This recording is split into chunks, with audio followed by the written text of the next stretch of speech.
अपनी तो जान तिरंगा शान तिरंगा है, अपनी तो जान तिरंगा शान तिरंगा है। छाती में तिरंगे को गाड़ देंगे, छाती में तिरंगे को गाड़ देंगे। जो हिंदुस्तान को आंख दिखाएगा उसे फाड़ देंगे। भारत माता की जय, भारत माता की जय।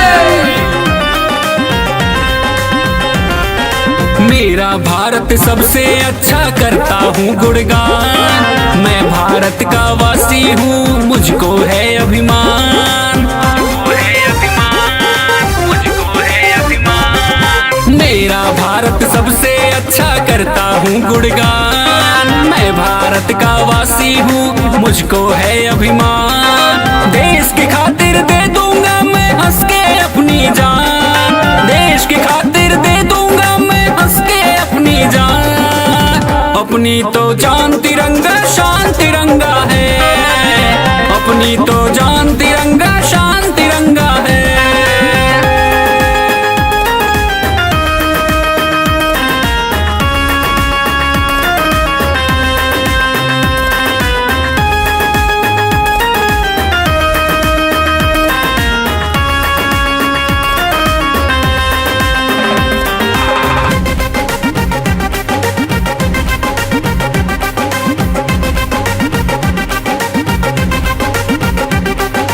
एक तरफ है कन्याकुमारी, दूजा है कश्मीर। एक तरफ है पावन काशी, अवध का सरयू तीर।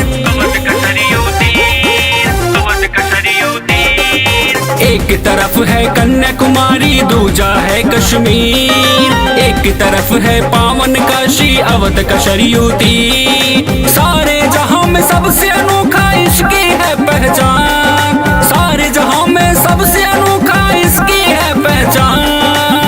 अपनी तो जान तिरंगा शान तिरंगा है, अपनी तो जान तिरंगा शान तिरंगा है। अपनी तो जान तिरंगा शान तिरंगा है।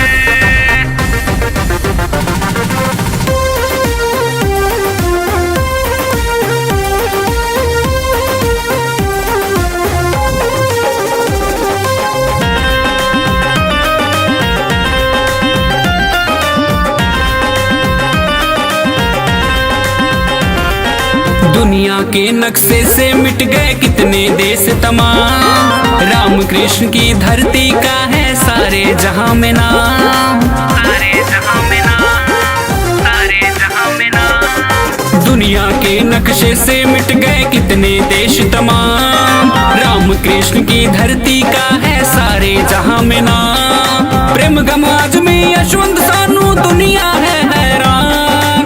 प्रेम गम आजमी यशवंत सानू दुनिया है हैरान।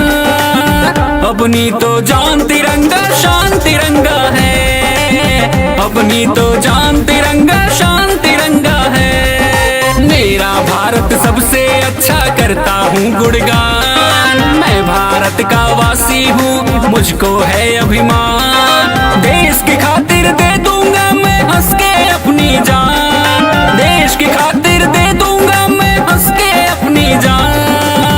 अपनी तो जान तिरंगा शान तिरंगा है, अपनी तो जान तिरंगा शान तिरंगा है।